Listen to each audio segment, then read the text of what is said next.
Lagi rame, tagar kabur aja dulu, di mana anak muda di Indonesia ngajakin keluar negeri untuk cari kerja.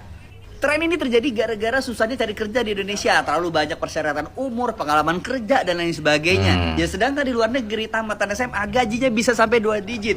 Di Indonesia, lu kuliah sampai S1, ngabisin duit puluhan sampai ratusan juta, gaji UMR yang cukup buat makan doang. Yang bahkan kalau anak muda zaman sekarang mau beli tanah atau mau beli rumah, nggak akan dapat lu kerja puluhan tahun pun. Bahkan kalau terima kerja, lu harus ngelewatin ujian lagi. Ujiannya lebih dari ujian cunin, di mana lu harus siap lembur, siap dipekerjakan di luar kota, siap di bawah tekanan, harus bisa senam, punya saringan, mengalahkan Akatsuki, dan memberantas korupsi.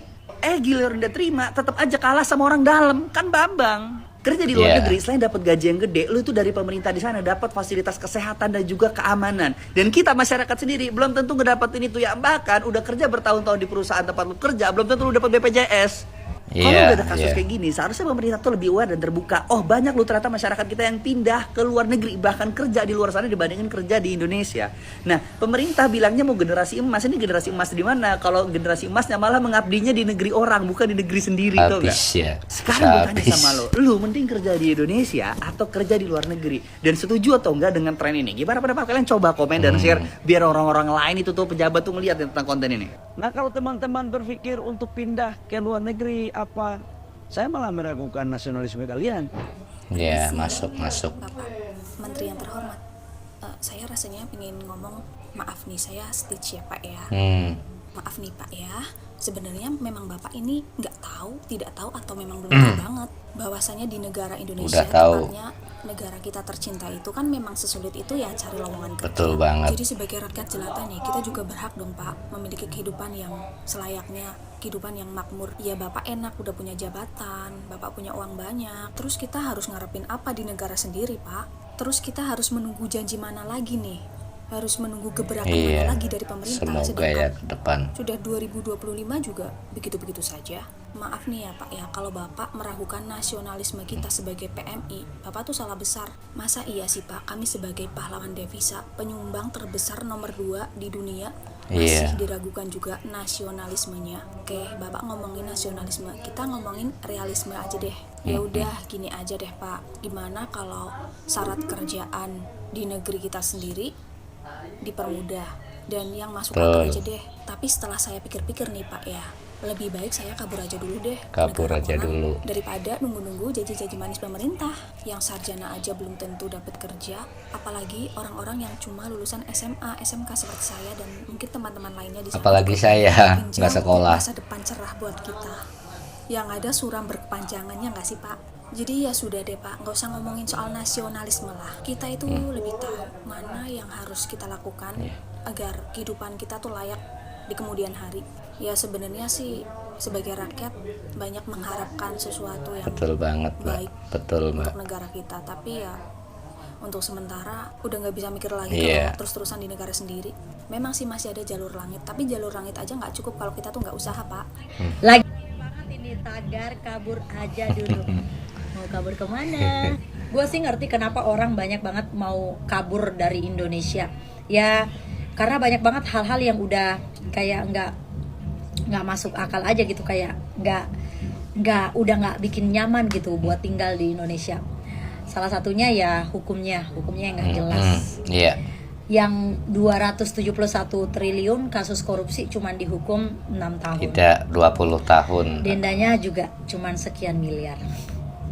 Terus yang nyuri satu batang kayu, yang nyuri orang-orang kecil yang cuman nyuri sampai nggak rugiin negara, dihukum sampai 10 tahun, dihukum lebih dari 6 tahun. Ngeri, kan kayak ngeri. Gimana keadilan ya kan? Pejabat-pejabatnya juga pada mikirin perut sendiri. Koruptor ada di mana-mana, dari tingkat paling atas sampai tingkat bawah. Terus nggak ada juga aturan yang bisa membuat mereka tuh jerah, yang bisa membuat mereka tuh kapok. Betul. Mana lagi buzzer ada di mana-mana. Betul. Padahal kalau pemerintah mau bisa aja tuh ternak-ternak buzzer semuanya dimusnahkan. Karena gimana ya, kayak buzzer-buzzer di Indonesia juga nih ikut andil gitu loh, membuat nggak betah banget di Indonesia. Yang mana mereka dengan gampangnya dibayar untuk mendukung yang salah dan menjatuhkan yang benar. Terus apa lagi? Masalah skincare juga. Udah jelas-jelas banyak korban yang dirugikan, banyak owner-owner skincare yang nakal. Tetapi BPOM-nya malah berpihak ke pihak owner skincare-nya. Udah dimasuk juga ke DPR, malah pihak owner skincare-nya yang dibela mati-matian, sampai orang-orang yang membuat sadar masyarakat tentang pentingnya memilih skincare, tentang tentang bahan-bahan skincare yang berbahaya yang tadinya orang Indonesia nggak tahu, malah orang yang memberikan informasi-informasi itu yang dibungkam, pungli di mana-mana. Entah itu penegak hukumnya, entah itu instansi pemerintahan, semuanya pungli aja. Jadi orang yang nggak ada duit, orang yang pengennya hidup normal-normal aja, yang kayak kayak mana gue hidup gitu ya kan. Ditambah lagi banyak sekolah-sekolah yang bermasalah karena pungli-pungli yang dilakukan di sekolah. Pokoknya banyak banget dah ya masalah-masalah di Indonesia. Terus kayak ngambang aja gitu, nggak ada sama sekali penyelesaiannya, sampai yang membuat masyarakat itu tepuk tangan gitu.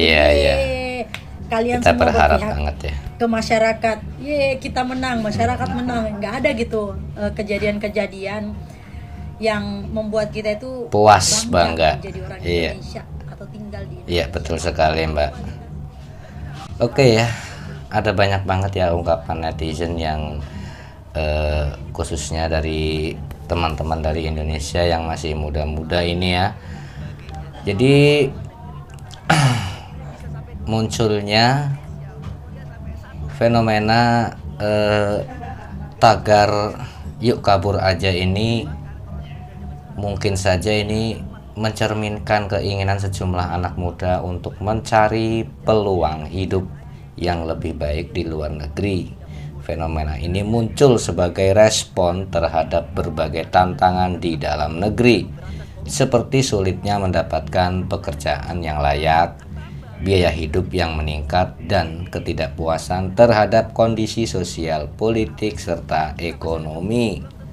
Selain itu, kesadaran akan kesenjangan global dalam hal kualitas hidup, kesempatan kerja, dan jaminan sosial juga mendorong mereka untuk mempertimbangkan pindah ke negara lain.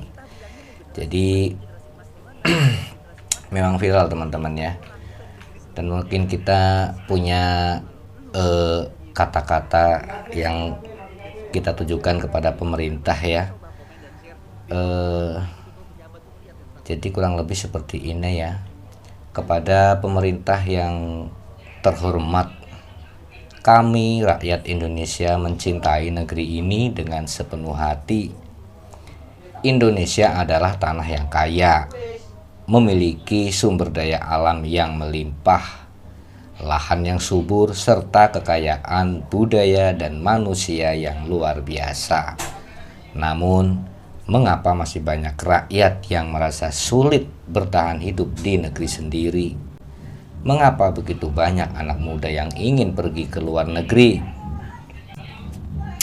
Kami hanya ingin negeri ini dikelola dengan baik. Kami ingin sebuah sistem yang adil, di mana setiap orang bisa hidup dengan bermartabat di tanah kelahirannya sendiri. Pemerintah memiliki tanggung jawab besar untuk memastikan bahwa sumber daya alam dikelola dengan tepat, bahwa investasi yang masuk tidak hanya menguntungkan pihak asing, dan bahwa rakyat tidak hanya menjadi penonton dalam negerinya sendiri. Jangan biarkan kekayaan negeri ini habis terkuras tanpa memberikan manfaat bagi masyarakat luas. Mungkin seperti itu ya pesan atau harapan kita kepada pemerintah, kepada Bapak Prabowo yang terhormat. Semoga saja perjuangan Pak Prabowo dipermudah oleh Allah Subhanahu wa Ta'ala. Amin ya Rabbal Alamin. Kita doakan tetap teman-teman ya. Seperti itu ya. Semoga saja informasi atau video ini ada manfaat. Terima kasih dan selamat malam ya.